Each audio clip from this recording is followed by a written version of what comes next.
সর্ষে ফুলের বাটা বানানোর জন্য প্রথমে ফুলগুলো ভালো করে বেছে নিয়ে জলে ধুয়ে জল ঝরিয়ে তুলে নেব।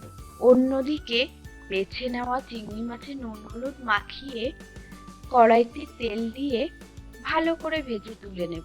এখানে একটা কথা বলার আছে, যেহেতু ফুল বাটা আর তেলের উপর দেব না, তাই চিংড়ি মাছটা একটু কড়া করেই ভেজে নেব। তারপর কড়াইতে আরো একটু তেল দিয়ে দেব।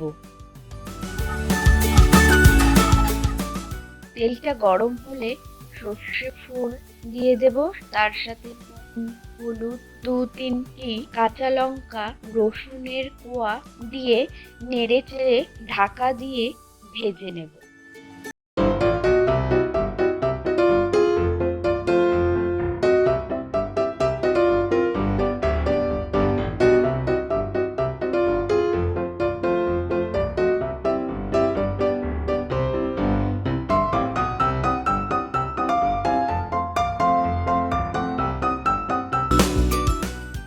ভাজা হয়ে গেছে, এবার এক পাত্রে তুলে নেব।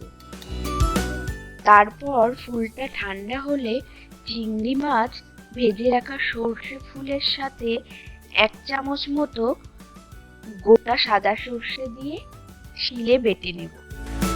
এখানে একটা কথা বলার আছে, যাদের বাড়িতে শিল নেই তারা গোটা সর্ষেকে আগে গ্রাইন্ডারে ভালো করে গুঁড়ো করে নেবেন, তারপর ভেজে রাখা ফুলটা দিয়ে গ্রাইন্ডারে ভালো করে পেস্ট করে নেবেন। আমি একটা ভুল করে ফেলেছিলাম, ভেজে রাখা সর্ষে ফুল ও চিংড়ি মাছের সাথে গোটা সর্ষে দিয়েছিলাম বলে সর্ষেটা গোটা রয়ে গেছিল।